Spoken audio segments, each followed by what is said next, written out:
I'm your host, DK Daboski, and we are about to talk to some really interesting people. Gotcha. Get ready. We can speak during this. Okay. Are you ready? I'm ready. Are you ready? All right, let's go. All right. What's the signal? It is actually.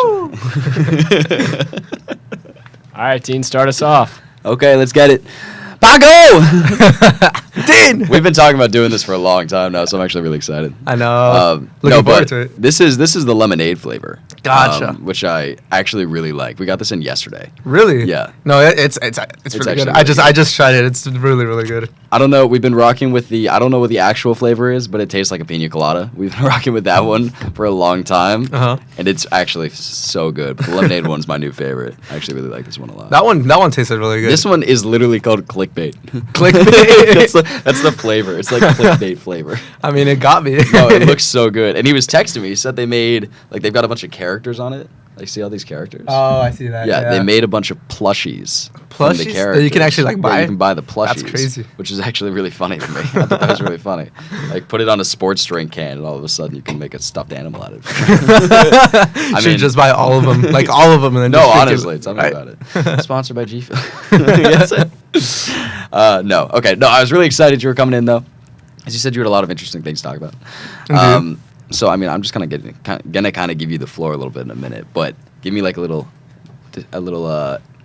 intro into what we're gonna be talking about. Well, most of the things that I'm from a border town down in Brownsville, Texas, bordering Matamoros, Mexico, and because of that, like the border situation has always been a big part of my life. I've had to cross it like every day. Mm-hmm. So, my main thing, like I wanna really like focus about would be situations that concern the border. For example, like American policy with the border, and also a lot of like crime and cartel business in the border. And it's become more and more prevalent in the last couple of years. I mean, obviously, it kind of hit a streaking point during the Trump presidency, because that was his whole campaign. Right. And Biden's kind of reversed a lot of those decisions and a lot of people are saying he's tried to like fix the problems created by that administration. Right. But I'm definitely interested to hear what you have to say about it. Yeah. Awesome. So what do you want to start with? What are you thinking? You were talking about cartels earlier. We can start with that. If you want. Sounds good. That's like important background. I think so. So cartel business it's always been a problem in Mexico, right? But I think specifically where I'm from, cartel has honestly gone up so much in the past few decades. I remember when I was younger, my dad used to tell me when he was like younger and whatever, he would like his parents, my mom's parents would like let him just go out into the streets and play, outside and whatever. You could leave your windows open, your doors unlocked, and you'd be completely fine. But after like years of cartel business, like just increasing in like, I guess, severity, you don't have that in Mexico anymore. I used to go outside as well. I used to play soccer in my street, in my neighborhood. But after a while, my parents just stopped letting me go out just because like it really was getting that bad. When did it hit? When did that change start happening? Honestly, probably like.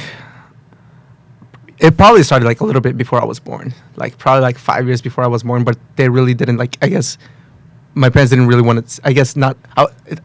It's not the right word to say not see it, but they didn't want to like believe it, I guess. And so they would still let me go out and play.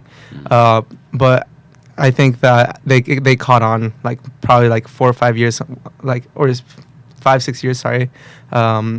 When I was like 5 or 6, that they started saying, you know what, stay inside. We don't want you to go outside. Right. Was that around the time? I mean, cartels have been kind of inching upon the American border for a long time. But I know recently, and I say recently, as in like the last 20 years, was really when it hit a streaking point. Yeah. That was the point where it was very obvious that there was a lot of additional, drugs coming in from Mexico, obviously, but also just crime in general along the border areas. So one more time, where'd you say you're from? I'm from Matamoros, Mexico, or Brownsville, Texas. I was born in Texas, but my parents aren't American citizens, so we live across the border in Mexico. Would you like to spell that for me so I can pull it up? I can find it. I can find it online. It's MATAMOROS. Do you need me to repeat that? No, I'm good. Oh, we got it. Okay. Okay. Yeah, pull up a little map. I'm interested. Yeah. So is it?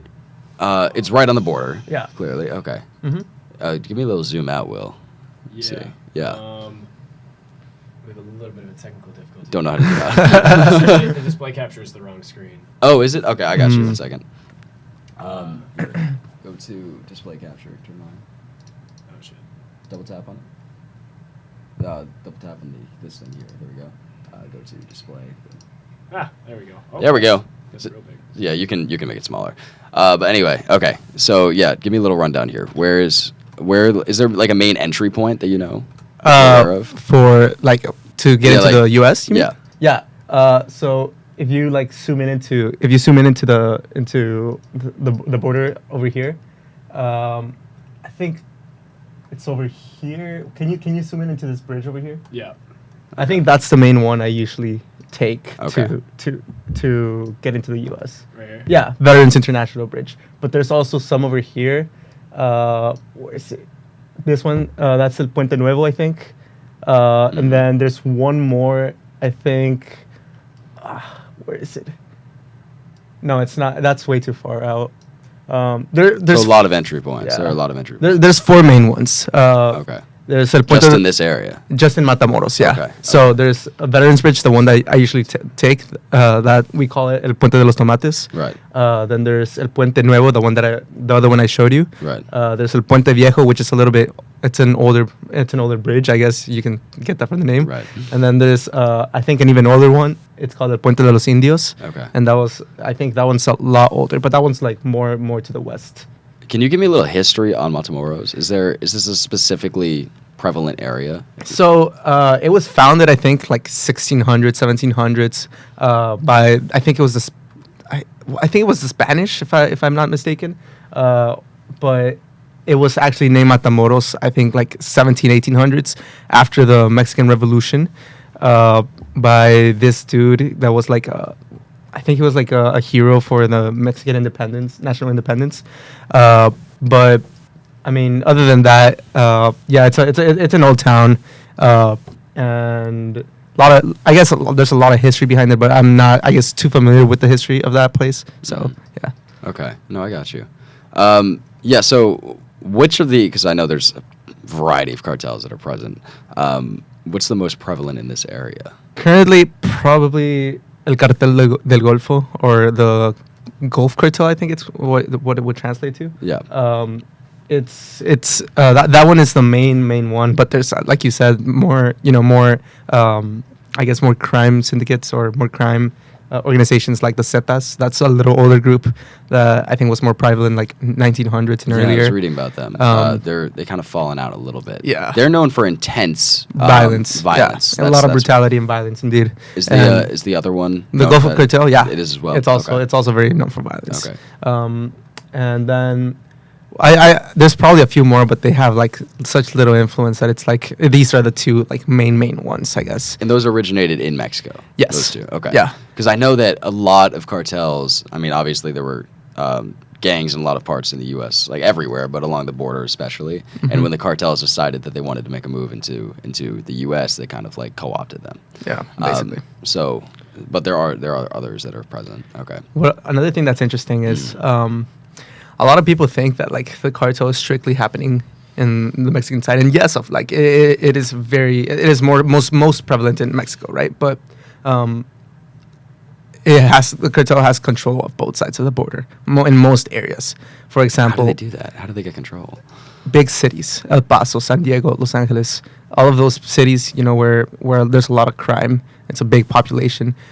There's even though you don't want to really think about it because you think that it's happening, like not happening to you. These crime organizations are setting themselves up in these areas, and they're, either they're setting up there so that they can, transfer their drugs from Mexico to the U.S.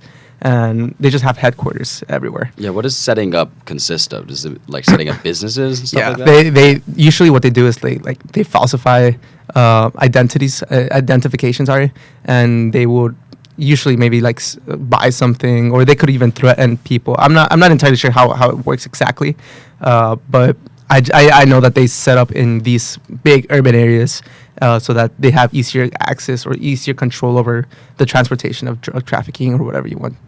Is drug trafficking? I mean, I know it's clearly a main business, but is it still the main business for a lot of these cartels? I think for the most part it is, but there's other businesses such as like transferring migrants from Mexico to the U.S. That's a big thing, which is also one of the worst ones because they exploit these migrants, and they steal from them. They rape the women. They do horrible things, and it's disgusting. But I mean, it's a business that they handle as well. Right. That's pretty much just human trafficking at that point. Yeah. Okay. They also, I know, have a lot of legal businesses too that are like fronts and stuff like that. So when they get to these cities, they headquarter in these cities. What's their next step? Do they tend to like expand out into the smaller surrounding towns? What's the plan? Usually, I'm not too familiar with this, I guess, but Yeah, it's probably for the best. You don't know a lot about drug trafficking strategy. Right. No, but yeah, no, I guess the main thing that I'm aware of for the most part, I don't want to like say more than I don't know, right? But after trafficking the drugs into the U.S., I would say that they probably sell it to I mean Americans really like there's a huge business for drugs here in America, and I think I don't think that's a surprise to anyone, but after I mean other than that I'm not entirely sure what else they really do. The illegality of drugs in America makes it very easy for these groups to come in and flourish. Very easy. Extremely easy. Since it's so difficult also here to grow, and we talked to Joe LaParge about this the other day, and how it's getting easier to grow things with different acts that are coming into place. It's easier to grow things on your own property. Mm-hmm. So at some point it will be easier to get a hold of this for people, Right. which might affect cartel influence, but for the time being, since it's so difficult to grow and obtain drugs within America, it became so easy for cartels to come in and, like you said, establish themselves in these big areas where crime is really prevalent. And I mean, normally with crime, hand in hand comes drug use. Right.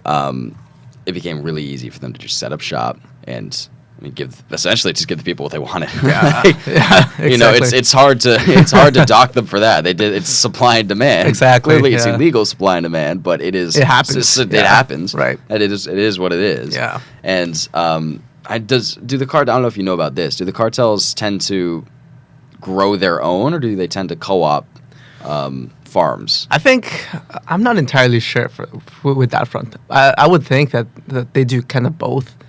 They probably have farms down in Mexico, and then probably like headquarters where they live or whatever. But they probably also like, I'm not entirely sure the legality of like growing these things in different states in the U.S. But they probably also co-op with other people that grow these things, right? Yeah. What was Joe talking about? The Natural Growth Act or something like that. The one that you know what I'm talking about. I don't remember the name of it. Yeah, it was something like. There's like a movement where a lot of people are trying to get drugs that come from plants legalized. Right. Wow. Right. So he was saying something along the lines of, and this was on the topic of microdosing. The person that suggested this and brought it up to the Massachusetts government was someone that essentially microdosed, unhappy with life, started microdosing, and found joy again or something like that. So now she's trying to push this agenda where it would allow people to grow natural drugs, basically, like marijuana essentially, in their backyard. So you can use it for legal usage. You can't sell it, but you can use it for yourself. I gotcha. Which is, I mean, it has a lot of effects on a bunch of other laws, which would not work in tandem with it. But but it was an interesting thought. It was an interesting thought. That would definitely, I think that would be very detrimental for cartels, especially it's a big movement for them. Right. No, especially because there's also like American competition for them. So I don't know how much that would affect them in the border areas, I guess. But I guess for more centralized American drug traffic or drug business, I think that might hurt them in the long run. This actually brings me to something else I was thinking about. Mm-hmm. Could you describe a little bit the difference between the way the Sinaloa cartel acted versus these new generation cartels that are coming in? Because there's a very big difference. So I guess the The Sinaloas they're also an older group formed back in the 1900s. I think I think early 1900s. But these new groups are, I guess, they're adapting to how society is shaping them. Technology after COVID, they got so much power that it's insane how much they rose in power. I mean, currently, I think Matamoros is the primary economy for Matamoros is being driven by cartel business, and it's insane. Like the Sinaloas, back when they were in control, in power, and whatever. And not to say that they still don't have any influence, because they obviously do. But I think that for the most part, the Sinaloa cartel it lost its power because it couldn't adapt to how modern times were needed it to adapt, and that's why other groups like the Gulf of Cartel were able to overtake them, and well, also for the fact that they're so brutal with their ways. The cartels, if they're in enemy territory, they'll hunt each other. So I think also the fact that they're getting so much manufacturing, weaponry, gives them an edge over the Sinaloa cartel as well. So there's a lot of factors that I'm not entirely certain about either. Right. But those are the main things I know about those two cartels. I mean, even more generally, though, I know the Sinaloa cartel. I mean, it's a cartel, a crime cartel, so it still has a rep. But as cartels go, they were much less aggressive in regards to violence. Like, they, strictly speaking, were a drug running cartel. That was their primary business. So in that sense, they tried to respect the communities to an extent. They tried to find their place in the community so that people would accept them and they wouldn't have problems. Mm-hmm. These new cartels I've been hearing a lot are just hyper aggressive, hyper violent. Drug running is not their main source. They are there to control the area, and drug running is very lucrative, so they do it. But that's not the reason that they're doing it. They're not doing it for money. They're doing it to have control. Right. And that is, I've heard that's the main difference maker between a lot of the new cartels and the old ones. The old ones could get their respect in the community type thing. These new ones are just there to take over. Right. And actually, that brings me to another point that I had in mind. I don't know if you guys read about the news report a few weeks ago, a month ago. There was 4 kidnappings in Matamoros, where I live, for American citizens. They were missing for I think 2 or 3 days until they were returned by the cartels. 2 of them ended up being dead, and the other 2 thankfully were alive.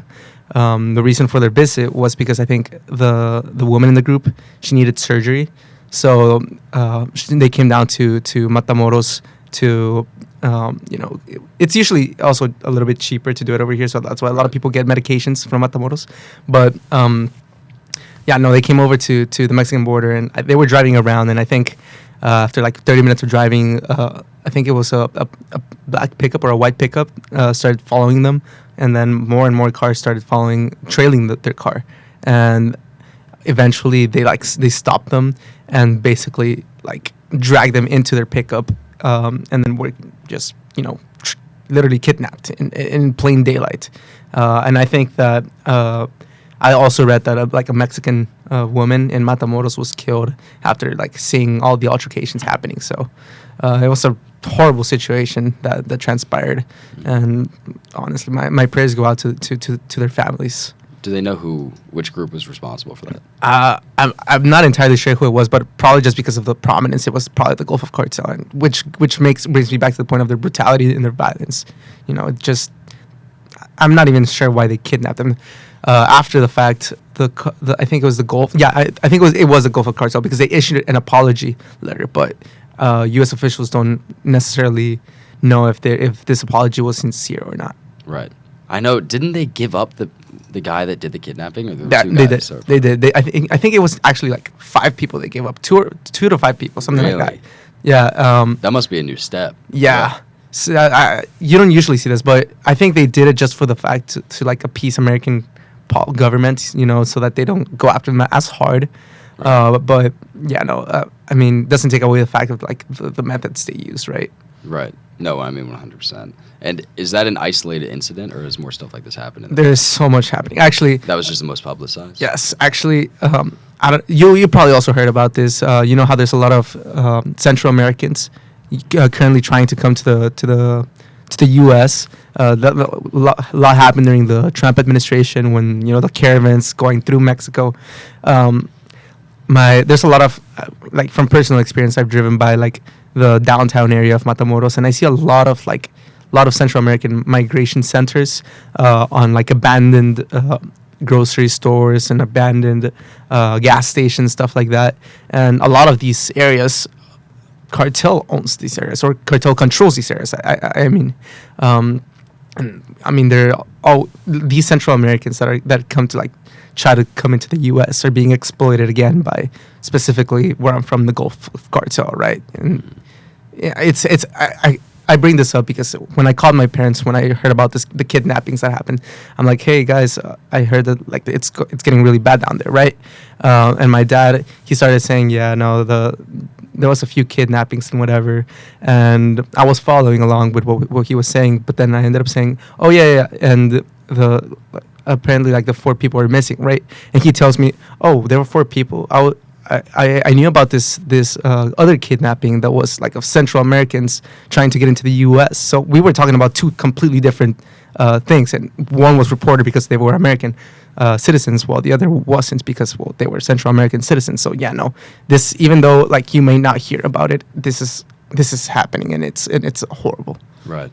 I mean, that also probably has a lot to do with, like we were talking about earlier, recent changes in policy in the United States. I mean, for so long, the whole goal during the Trump administration was kind of to say America comes first. So, I mean, I'm sure over the last 2 years things have changed a little, but a lot during that time was focused on making sure Americans knew what was happening to Americans. They didn't really care about what was happening to those outside of America, right, or those trying to come into America. Right.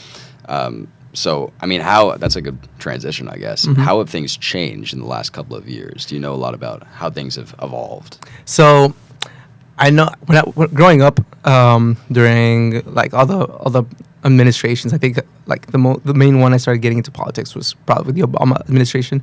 I heard a lot of people like being super pro his administration because of the border situation. I think he was, correct me if I'm wrong, I'm pretty sure he was open border policy for the most part. For the most part, a lot of people like that, and I grew up thinking the same way, right? Because like obviously, like, hey, let's let like these people that are needing the U.S. help to get them inside the border, right? So obviously, like for myself as well, when the Trump administration came in and they were like, we have to close the border because of what's happening. I was kind of taken aback. I was like, hey, wait, this is happening in Mexico as well, right? But after doing more research on this kind of stuff, I learned that even if the people, the migrants, are actually given access to the United States, not only is it creating problems for the U.S., it's actually not entirely safe because the cartel, like I mentioned earlier, controls both sides of the border. So in the migration centers, if cartel, not saying that this happens in every migration center either, but cartel, they usually deal with corrupt cops. So if this is going on in that area where corrupt cops are being paid off by the cartel to probably give up people as well. I'm not entirely like saying that this is like completely out in the open, that it's happening all the time, but I just want to happen. It does happen, right? To bring a light up to it. And so after doing my research and everything, as a person that lives in Mexico, I think that closed borders still would be the best option, because of the fact that, for one, it's creating problems for the American government, and for two, it's not solving the problem for refugees that are seeking asylum in the U.S. Right. I mean, on that note, one of the Trump administration's biggest policies was those seeking asylum to live in the U.S. had to stay in Mexico while they were processed. Yes. Which is, well, it's ridiculous if you think about it, especially if that person is trying to seek asylum from Mexico into the United States. It makes Right. absolutely no sense. Right. That's something that was repealed, or not recently, 2 years ago, probably Mhm. under Biden. But there were some of those policies just didn't make any sense. Yeah. And I mean, you see obviously what he was doing. Trump was very open about what he wanted to do. Right. So there's no digging you need to do to figure out where he was going with that. Right. But at the same time, they didn't make much sense. It didn't make much sense at all. No, but you mentioned earlier like the corrupt cop situation, which it is very common for Yeah. cartels to pay off. I mean, clearly law enforcement agencies, but Mhm. also even now, there's a worry that they would be able to pay off the Mexican military. Oh, which is a big, they do that. which would be a huge deal. No, Yeah. they totally do that. 100%. I mean, they literally have like our Mexican president under a leash. They like the Yeah, who's the current president of Mexico? AMLO, Andrés Manuel López Obrador. That's his name. Okay, that's a crazy sick name. Yeah, I know, right? No, man. Yeah, no, they literally have him under a leash. I mean, How's that? over the past I think, I'm not entirely sure how long he's been president. Actually, I think 4 or 5 years. Yeah, he's coming up on his fifth year. Fifth 6 year terms, right? Fifth or sixth year. Yeah, This is going to be a 6 year. I think so, Oh, he's yeah. almost out of office then. They do 6 year term. right. Yeah, no. So, for one, I think AMLO is not doing the best thing he could be doing with. You can with say the he cartel. sucks, man. He sucks. I mean, no, he He's definitely terrible. he does, I guess he does. But I know I have examples of how, because I've talked to this with my parents in the past, but I don't know why they're not coming to me right now. Oh, like his policies. and things Like his policies and why the cartel is really like keeping him on a leash right now. Well, I know a little bit about this actually. He early on he adopted a very, very hands-off approach, very hands-off, kind of with the mindset of if we leave them alone, then they'll leave us alone. Okay, Clearly, yeah, that's not how that was going to happen. So that didn't work out at all. Yeah, that was one of his policies, 100%. Yeah, which is really ironic because the president right before him, whose name I is totally slipping my mind. I read a lot about him a couple days ago. I think he was president until 2012, so not right before him, but there was. Was it I can't remember his not the name. one before him? You said. Not the one right before him. The Oh. one 2 presidents before this guy. Gotcha. I cannot remember his name. His term is until 2012. Will. I don't remember. Peña Nieto was the one before. Yeah. Right before? Okay. Right so, before, So the yeah. one right before Nieto is who I'm talking about. Regardless, he had a very hands-on approach. He was exactly the opposite as the current president. He was using the military. He was going in constantly. That was a dark time for the cartels. Clearly. Yeah, okay, sure. Yeah, Calderon. There we go. He was very, very hands-on. Mm-hmm. And it's ironic that was his term because that was right around the time when the cartels really picked up moving into America, which actually makes sense if you think about it. They realize that they're at risk in Mexico. Right. Moving into another country is like Probably a logical the move. It correct, makes yeah, sense. the Expand your business, markets. right. So he was very, very aggressive with the cartels. Now, 6 years later, you get this current president in with the crazy sick name, and he takes the opposite approach. His policy was something like hugs, not drugs, or something. Is that what it was called? Hugs, not drugs. Hugs, not Yeah. drugs. That was the policy. Yep. Yeah, you could laugh it up because it's fucking ridiculous. I don't know who would have thought this would work, but literally his whole policy was, let's just see what happens, man. Let's leave him alone, see what happens. Yeah, he looks like he want to give you a hug, right? But I would the never take a result hug is, from him. and honestly, like if you think about it, if he had been more aggressive at the beginning, then this wouldn't be a problem right now. But now, 4 years after using hugs, not drugs, it's very risky for him to try to come in with the military because, it's been a while since they've been in action. The worry is that if he were to employ the military to fight the cartels, then first off, it'd be one of the bloodiest battles in Mexican history, which is saying something. Definitely saying something. Because it would pretty much be guerrilla warfare. Right. Like, yes, obviously you know who you're fighting, but you don't know who you're fighting. Right. Because- Especially for the fact that cartels can also hire citizens, threaten them into fighting with them. Exactly. And so you never know like who you're actually like fighting against. If you're fighting against citizens, parents who have kids, Right. kids themselves, they probably will use kids as well. Right. or the actual cartel. It's a very, and seems like a stretch, but if you think about it, it's not. It's a very Vietnam-esque situation here because you have obviously the military within the country fighting their own citizens who they don't think are the people they're supposed to be fighting, and they don't know if they just got the right guy or just a totally innocent. So it is a really tough situation. No, yeah. Plus, once again, like we said, the worry is that maybe the cartels could get to the military. Right. They could bribe military officials, and then all of a sudden it becomes an entirely different situation where it's almost as though the cartels have the military under their thumb. Yeah. They could get all sorts of advanced weaponry, which they're already obtaining. I mean, in recent years, you've seen videos, like they're all over the place, of members of the cartel using AR-15s to just try to take out planes and trucks. Like, it's insane. Yeah. So that is, drugs not hugs really did fuck over the current president because now you've got you just let them go loose, basically. Yeah, it's a losing battle. Exactly. I mean, the hope was they could do it without violence. Right. It's a stupid hope. Yeah. I don't think that was ever going to work out. I think that policy really showed the president's weakness with handling the crime syndicates in Mexico right now. And I think the crime syndicates really took advantage of that fact and just expanded their business to levels like not seen before in the country so far. So, yeah, I mean, because there's literally no opposition to them. So Except themselves. Except other cartels. themselves. Exactly. Yeah. Which, I mean, like you said, we were talking about earlier, these new generations, these new cartels that are opening up. The Gulf that you were talking about. I was looking up this other one a second ago. Jalisco, we were talking about them. Both hyper aggressive, and there were more too. All very hyper aggressive, kind of straying from the traditional business acumen that the Sinaloas, for example, had followed for so long. Right. So, like you said, there's pretty much turf wars going on all over Mexico. Horrible. And it is expanding to the United States. Like you said, there's not a lot of news coverage about it yet. But, this big example we were talking about shows how Americans are affected, like how people that the people that got kidnapped were affected, and then all of a sudden everyone cares. Right. So the question is, at what point will people start realizing, what's happening? It's a huge problem, right? Yeah, I really don't know. Oh, what is this you're highlighting?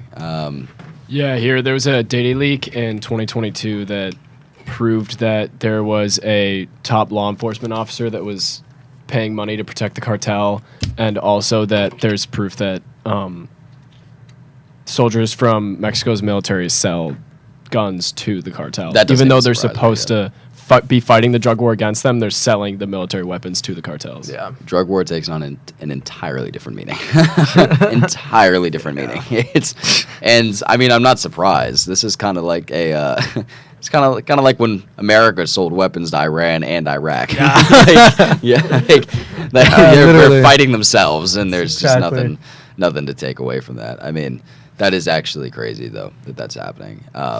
That was military soldiers? Yeah, Mexican military. Crazy. That is crazy. And I mean, it's happening all over the country. And huge respect for the Mexican citizens who are actually getting into the military to actually fight the cartel.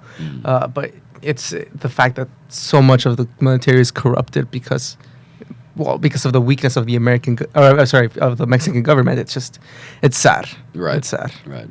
There are talks about what would be a solution towards getting rid of cartels? Like, it seems like fighting them is the way to go, but at the same time, they're getting nowhere. Right. Yeah. So I was talking with my dad about this a while back, and he said that currently, like, fighting them head on is probably not the best idea, just because of the amount of like violence that would occur in Mexico.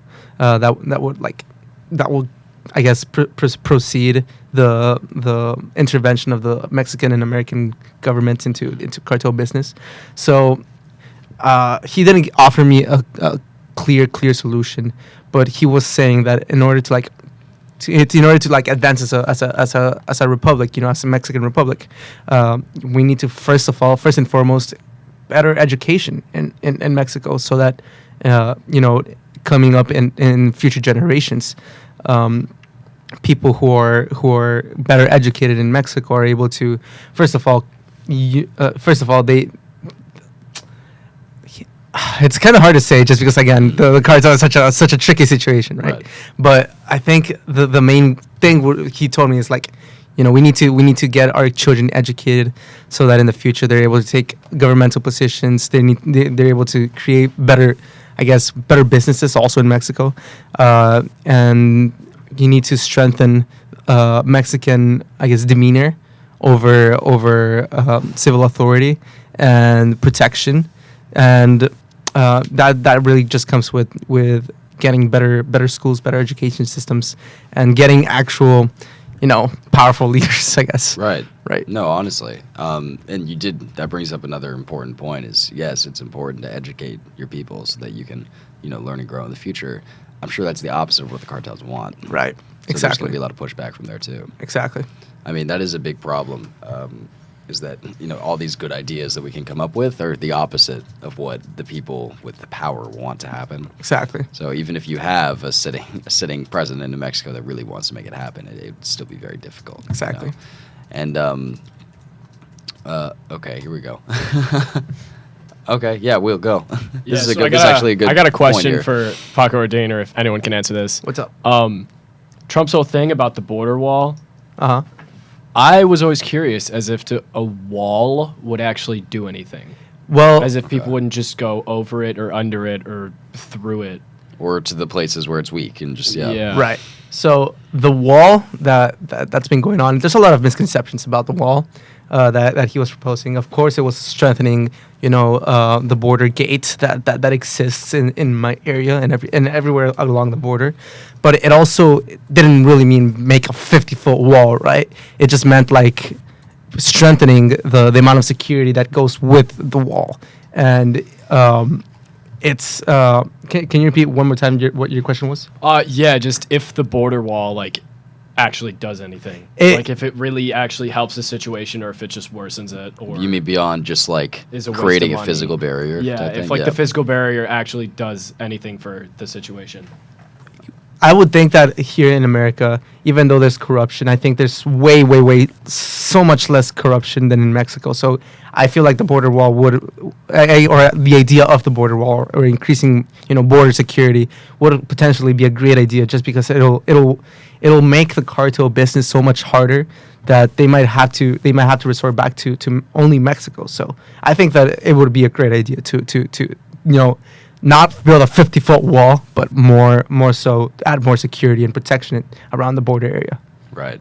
I mean, in addition to that, obviously there are going to be ways that the cartels will figure out to make their business still happen in Right. America. But even if you can make it just that much harder, Exactly. it would become, It might not maybe be. Yeah, to it's not. one It's of the not. groups. It's not good for the business. It's bad, Exactly. terrible for the business. Exactly. But maybe for just one of the groups would be like, this isn't worth it. Yeah, exactly. That's kind of the hope there, right? Exactly. And then if you do that, then you can cut off communication between the American side of the border and the Mexican side of the border, where the cartels are headquartered, and that'll weaken them in the long run, because they have no business, right? So, I think I think personally it would be a great idea To have a border to wall. to have a border wall. Yeah, Yes. Yeah, 100%. I mean, additionally, like we were saying earlier, these new generation cartels that where drug running is kind of their secondhand business. They're just going there for the power. Mm-hmm. I mean, it's hard to have power if you can't get to the other side. Exactly. So, I mean, over time, all I can imagine, if you really do have a strong physical border, presence there, then it will become very difficult over time. You'll kind of have waning influence Right. as time goes on. Exactly. If you can't At least in the send American side. reinforcements, in that Yeah. sense. Because I think in the Mexican side, there's still a lot that has to be done. Oh, But yeah, on the 100%, American side. 100% in the American side. Yes. Yeah, 100%. Do you think that since the wall would make the gates between the borders a stronger way of travel? Does that make sense? Do you think that because the wall would make the gates more important, that it would cause more corruption within the officers that work at the gates? Short term. I think, short term, the cartel would probably try to buy them off. And some officers are probably going to be weak and give in to all the Right. bribes that they're giving them. But I think in the long term, again, just because you're gonna keep adding security to the border, these officers that are corrupt in these areas will probably be washed out by actual good American police officers and border patrol. So I think like Dean said, short term, yes, it would happen, but over the long term, it'll be a benefit to the American society. Yeah, the beauty of having so like fewer entrance points is that you don't need unlimited people at that point. You need, like you said, a couple of good individuals working specific areas. You don't need to have. In a lot of places, there's 50-mile gaps where there's just no border wall at all. Exactly. Because the Trump administration essentially ran out of time. Right. They couldn't build the wall that they had wanted to. Mhm. So you have 50-mile gaps of just Desert. open area Desert. for cartels. That's to where go they. in That's and where out they of. conduct their business. Yeah. Where there's no border security. If you shut that shit off, first off, it'll be a huge financial hit for the cartels if they have to bribe every guy they go past. Yeah. Additionally, it will just, like I said, become not worth it at some Exactly. point. What's the point in bribing all these people? We're just losing money at this point. Exactly. You know? So, yeah, I'm sure there's, like I said, still be ways for influence to grow in different places in the United States, Mhm. but it would become so much harder. This is a trade-off, though. The border wall is a huge trade-off. Yes, it would be great to block off the cartels from getting in, but then there also creates an entirely different problem for refugees and asylum seekers. It will become way more difficult. So it is completely a trade-off, as with everything. There's no Right. such thing as a perfect solution here. Right. So And I guess to add a little bit more to the coming to the U.S. Situation for Mexican citizens, I think that as as someone that lives in Mexico, I understand the laws that go with the transfer over from Mexico to the U.S. being a huge process. Oh, I yeah. think that there needs to be a reform in that area because it's just taking way too long for Mexican citizens to be I guess inducted into the U.S. government or into the U.S. society. And it's a huge thing that I've always been kind of envious of with my friends about because I live in Mexico, right? So when I went to school in the U.S. in Brownsville, I would my friends would always be doing sleepovers. They would be always hanging out at each other's houses like after school, whatever. But I never got that. I always had to cross the border back into Mexico, and it was always so scary, right? Because my mom would always say, she would tell me, Paco, si te digo que te agaches, te agachas. Meaning, if you need to like duck, if I tell you to duck, you duck, right? Because just because it's that dangerous where I'm from, right? And I would always ask her, Mom, what about you, right? Wouldn't you also have to duck? And she would tell me, I have to be the one driving here. So it's like it's always been so dangerous where I'm from. So I was always envious of the fact that my friends were always they could live in the safety of the U.S. government society's arms. And I would ask my mom, hey, why can't we move to the U.S., right? And she said, well, it's because we're Mexican citizens and we'd have to apply for American citizenship. But not only would that take a long process, but we're also leaving like all the jobs that they have currently in Mexico, and it was just not, I guess, not practical to do. Yeah, So what is it? Can you describe that process a little bit, maybe towards getting an American citizenship? Do you know what that process would look like? I'm not entirely sure. Actually. I know it's incredibly long. I know It's a I have a process. few friends that have been along this process, and I've heard from people that they've taken up to from 15 up to 20 years for their American citizenship to finally come in, and they're able to actually live in the U.S. So I guess for the most part, I still need to do more research on that front, but I know that when I'm older, my parents have always talked to me about this. When I'm older, if I have like a good living situation here in the U.S., I'm making good money and I'm settled down, I can advocate for my parents' move from Mexico to the U.S. because their son is an American citizen. So that's again, I would still need to do more research on that front, but that's what my dream is to do later in life. There are also a lot of different paths to not necessarily getting citizenship, but gaining residence within the United States. I mean, there's the Dreamers Act. There's clearly citizenship. You can get a green card. But every single one of them is so convoluted and hard to figure out. It is really impressive that the U.S. government's managed to find the most difficult ways to make this a possibility for people. Did you find some steps super quick? Yeah, I'm working on that right now. Okay. I should have logged you into ChatGPT. But yeah, no, it is crazy. I went to a talk earlier this year, hosted by Carol, actually. Oh. She put on this talk, and she was talking about just a couple of different methods towards gaining residence in the United States. I see. Because her mother had, I can't remember which method she used, but I don't know. That was a really interesting talk because first off, it was around an hour and 15 minutes long, and all it was describing these methods. It took an hour and 15 minutes. I could have used that. All it did for an hour and 15 minutes was describe these methods, and they had people that were using these different methods were talking on a panel too. So it was really interesting. It was just incredible to me that it took that long to describe what each of these things does. I was like, really? That long? We're still going? It's not a one or two step process. It's ridiculous. And I mean, it makes sense, right? Just because you have to make sure that you have everything. I think it's like a lot of trust as well.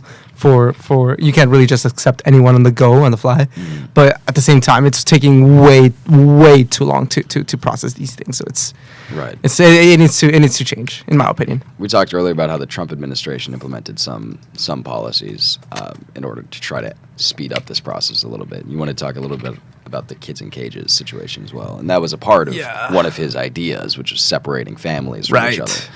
So I think I'm not in. Okay, so for this topic, it's a very, very iffy topic for me, just because I used to do a lot more research on this like back 2 years ago, 3 years ago, but I haven't seen that in a while. I do know that this kids in cages policy it started since the Obama administration, if I'm not mistaken, and basically it was just having children in detention centers when when families cross over from Mexico to the U.S.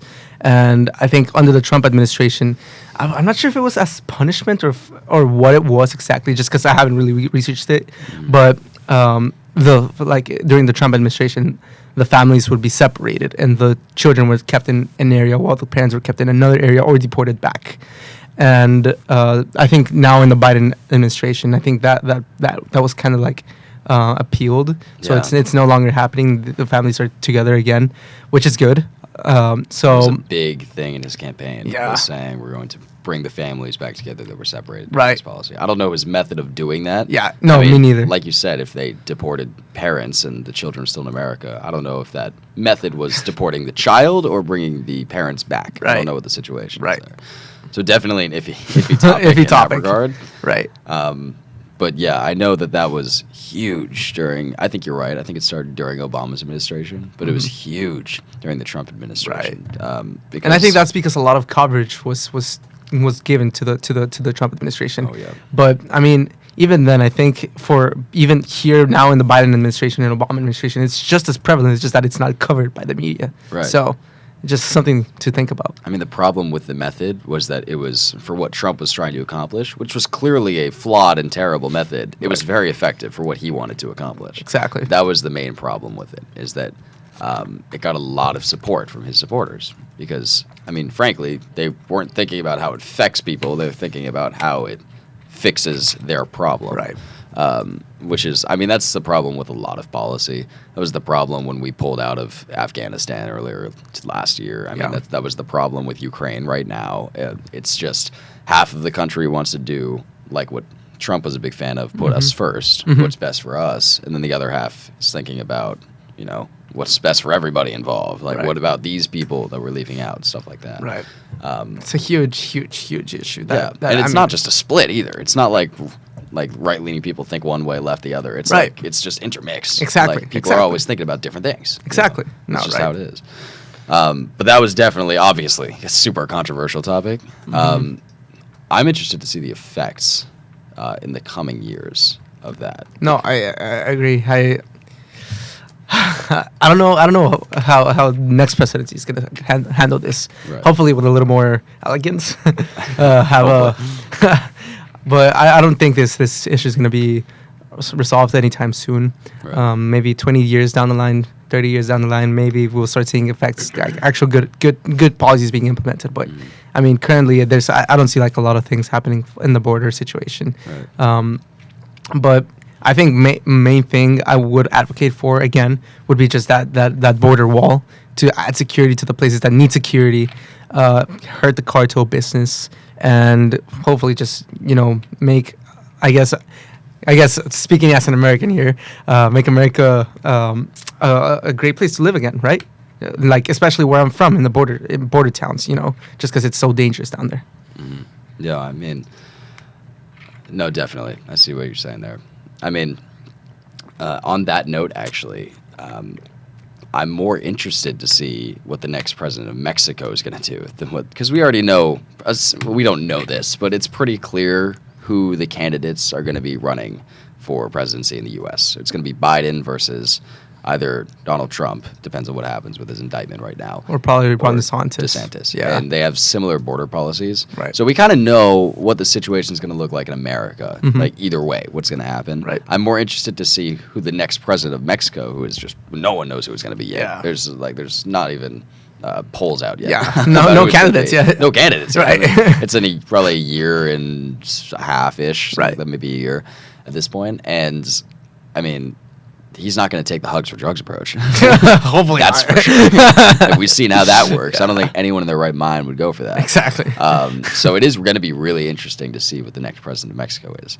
The interesting thing about the current president, and we talked about this earlier, obviously, but the interesting thing is he's trying to target underlying problems, social, financial issues, as opposed to going head on with the cartels. And it's an interesting approach. He's not being aggressive enough with that. But I think the key there is, like you said, the education, but also the financial situations, right?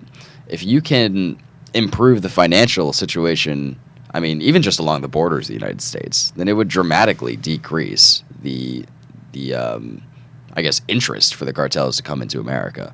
Right. And also just for immigrants. Like, immigration would probably decrease if the border towns were built up financially. Exactly. No, so yeah. It will be interesting to see if that's an approach that the next president takes. Yeah, no, I 100% agree. Hopefully, it's a better leader than what we have now. So yeah, no, I'm looking forward to see what the candidates in Mexico are going to be for I think the next presidency. Yeah. I think that's coming up in 2 years, a year, something like that. A year and a half. Yeah, something like that. Yeah, I mean, are you looking at presidential polls right now? Yeah, I'm looking at. Why is Chris Christie on this? There's no way. Couldn't tell you, but it says that right now the top 3 predicted people for the Republican candidate is Trump, DeSantis, and Mike Pence. Yeah, Right. there's gonna Big names too. It all is gonna come down to what happens in Trump's indictment right now. In his. I'm not too criminal familiar case. with what's going on there. What That, what exactly is going on? It is a really convoluted situation. Very interesting though. So essentially, it all circulates around hush money payments from 2016, right before his election, or right before. You mean like tax fraud, something like that? No, actual hush money payments, like bribery to not say Oh, anything. I He see. paid a porn star $250,000, something like that, I to see. essentially not say that we hooked up.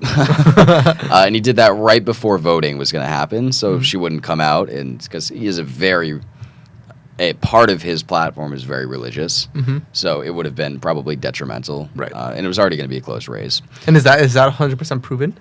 He definitely did that. Gotcha.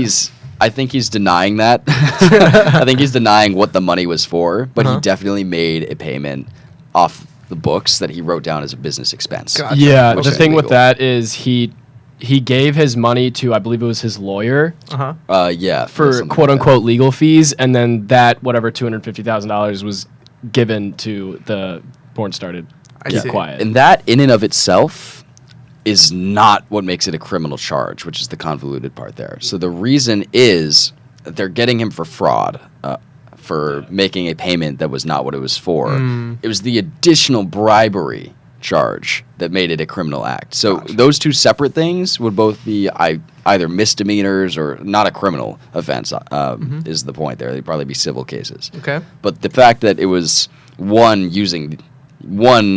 of the charges being covered up to cover up the other charge is what makes it a criminal thing. So that's why I say it's so convoluted, because it's clearly a bit of a reach.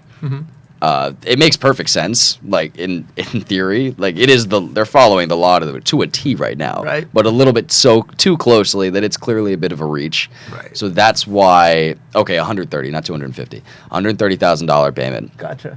and it's experimental. It's the way they're putting it. It's an experimental charge. Gotcha. So that's why people are so up in arms about it, because I mean, at the end of the day, they are trying to charge a former president with a criminal A felony? Is that what it criminal said? charge. What's up? A felony charge? A felony charge, yeah. It's a criminal case. So they're trying to charge a former president with a felony. 34 counts. There you go. Falsified New York business records in There you order go. to conceal an illegal conspiracy to undermine the integrity of the 2016 presidential election. There you go. So yeah, then there's the other part. They tried to tie in the election to it. There's a lot of moving pieces here. Yeah. That will take a lot of proving. Politics. No, it's actually it's a ridiculous case. It all makes sense. It all checks out. But Right. it's just a ridiculous case.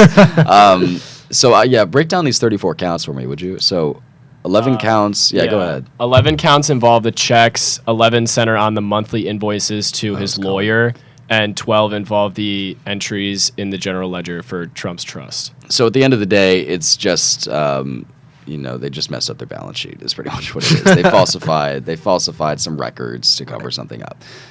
So that's what it is. And yeah, that was Bragg right there. He is. Go scroll down a little bit. That's him. Put him on the screen. So he is the district attorney in Manhattan. He's pretty much the most powerful district attorney in New York, and he's bringing this upon Trump here. Gotcha. So that's the situation. He's a liberal.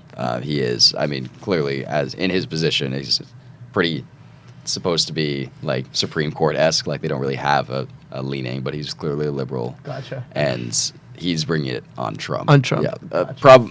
I don't know what the situation's going to come of. I don't know what's going to happen. But as things stand right now, everything that he said actually checks out. Fair. It's a stretch, but it checks out. I mean, I think that because Trump did this, I mean, obviously he should face the consequences for what he did. But I think it's also a big part. It's a political move, especially now that elections are coming up. So. Yeah. I mean, two things can be true at once, right? Yeah. My whole thing with this is I agree with you. He should face the consequences for that because it is illegal. Right. There's a lot of moving pieces here. Exactly. He's been accused of a lot of things over the years. Right. So, I mean, the fact that this is the thing that's coming to fruition at this time under these circumstances is clearly, it's clearly has some politics to it. Right. My whole issue with it, though, is, I mean, this is going to be the first time that a former president's been charged with any criminal offense, which creates an entirely new problem, a targeting problem specifically. I get the feeling that in 3 years, when Biden's, or not, it could be 3 years, could be 8 years, whatever it is, when Biden's out of office, we're going to try to bring charges on Biden. And I feel like it's going to be a little bit of an endless circle is my prediction, is that because like all of these super powerful men, they have something in their life that they did. Right. So I'm worried that that's going to start snowballing. Hopefully not. I hope it doesn't, Right. because this is like a really bad situation, Right. But at the same time, that's why it's so give and take. It's so give and take. Yeah. So it is a little worrying. But the entire election rests on this. So Right. I am really interested to see what happens. No, 100%. So it's 2023, right? Next year elections start coming up again. So how are the I know that there's like conferences for what's it called? Republicans and Democrats, where it's like you're gonna choose who the next candidate is gonna be. Has that happened yet for primaries? Yeah, the primaries. No, not yet. Gotcha. When do those happen? Oh, that's a good question. It's either in 6 months or a year. I think it's probably more like a year at this Gotcha. point. We're still getting there. Like these are just polls. They really don't mean much yet. Right. Because if you remember, Yeah, here, see when the primaries are. So that's August 6th, it said? Okay. Of next year. It depends on the I see. state. Yeah, it depends on Fair. the state. Okay. So, yeah, they're coming up soonish, is my point. Soonish. But, yeah, these are just polls. So it said, I think Trump had 50%, DeSantis had 25%, Right. Pence was at 6%, and then it was just a sprinkle of other people. I think I saw Ivanka on there, actually. It's just ironic. That's Trump's daughter. Actually, yeah. I was like, that might be a right in there. But regardless, everything will come down to the wire, as it does every time. I don't know. I mean, we were young at this point, but in 2008, it looked like Hillary Clinton was going to be the Democratic candidate until a month before the primaries. Obama sweeped in and just demolished her. Exactly. So everything will come down to the wire. Right. Yeah, here's this. Joe Biden actually, I think yesterday, just announced his re-election campaign. So he is going to be running again, which I don't think he planned on doing at first. I Really? think his plan was to be president for 4 years as the popular face and then ease his vice president, Kamala, into it. into presidency. But Kamala has been disappointing, to say the least. I mean, not that she's done anything bad, but she just hasn't done anything. Right. Whatever the case be. Yeah. So if Joe Biden wins again, he will come out of office at 86 years old. That's He insane. will be the oldest president by a mile. Right. I mean, I remember he's already... He's already 3 years past the average life expectancy, and if he wins again, he will be living for another 6 years. Yeah. Putting it 9 years above the average life expectancy. Yeah. So people like to say... As our leader. So people like to say age shouldn't be important in these situations, but I mean, people were worried when Reagan was president. He was 76 when he was president, and I mean, people were worried by the time he was leaving office that he already had early onset Alzheimer's or dementia or something like that. And also on that note, there's a minimum age restriction for 35. being Isn't it? president of Oh, I 35. see. So That was 40. I don't really understand why. Oh, it might be 40. No, it's 35. I thought It's it was just that 35, no yeah. one under 45 will ever Will ever run. But it's like if a minimum age is an issue, there should also be a maximum age. It's I just buy my into opinion, that. But Yeah. I buy into that. I mean, the mindset of having a president like Biden at 80 years old right now is that he's seen some shit. So but at the same time, there's also the argument that if you're 85 years old in the White House, you're not going to care about what's happening for the next generation. Right. and you don't really understand as well what's going on, I feel like, because you didn't like... You can understand Yeah. the big ideas and stuff. Mhm. But you can't understand, like, for example, we've seen the Congress hearings with TikTok. Like, what the fuck was that? That's Did a you great connect to observation. Wi-Fi when you turn on TikTok? Like, what the fuck? So there is like a problem there if you think about it. You know, like, I don't know. I honestly am disappointed Kamala is not a better candidate because she seems like a great lady, but she just hasn't done anything in office. Right. I haven't honestly heard about her since Election Day when she came up with the video and she was like, "We won, Joe." I haven't seen her since then. Like, you haven't won anything since 2020. Like, Oh, I remember that video too. yeah. But yeah, so it's going to be a toss-up. And additionally, even if Trump is indicted on something like that, people like Ron DeSantis. I mean, I don't Exactly. think I've met someone from Florida that doesn't like Ron DeSantis. Exactly. He's a very iffy man in a lot of areas. I mean, morally, there's some stuff going on there for sure, but he's very popular. You can't deny that. Exactly. So And it's I going mean, to he be has strength of character, so I think that's He has another what? thing. Strength of character. Oh, So yeah. I think people also like that. Yeah, they Especially like I feel like I don't know. Do you feel like Joe Biden has displayed that over the last 4 years? do. I think I personally don't think so. over the last 4 years, Yeah, absolutely not. I yeah. think that he was amazing under Obama. I think he was actually great. Regards to character, Right. Of course. I'm not even talking about. I didn't know what his policies were at the time. I was 8 when he was elected, so I don't remember, or 6 or something. But no, I think that he was a great candidate. If he had immediately tried to jump in after Obama, he would have been a great candidate. Gotcha. I think that he took that Too 4-year long. gap. Yeah. Was a long 4 years. Fair enough, fair enough. I don't know. It's going to be interesting to see what happens. Oh my gosh. Politics. This is fucked. No, I'm more interested to see what's going to happen with the president of Mexico, because really that's what all of this falls on. Right. Is what he decides to do, Leadership, or she, Mexican whoever leadership. the next president is, Right. whatever they decide to do. You know, Drugs. I don't know. Drugs. Yeah, pretty much. Like stop Drugs. Stop drugs. the drugs. Stop Right. the drugs. Stop the drugs. Okay, we do it to wrap up. We're at around an hour. Time Sounds good. flies. Time flies. I know, that's crazy. Isn't it nice? It is really nice. Plus, I'm drinking almost all of this. There's a lot of caffeine, so it's delicious. Maybe you should have tried this one, caffeine free. Mm-hmm. I told you, I love those. You did. Anyway, sponsored by G Fuel. I'm gonna throw this in like twice a video now. Thanks, Rob. Anyway, Paco, thank you for coming. This was awesome. I actually really had a good time with this one. Awesome. And no. I'll see you at dance practice on Sunday. For sure. Thanks for having me on, bro. Thanks, yeah. Thank you to all of our listeners. See you next time. See you next time. See ya.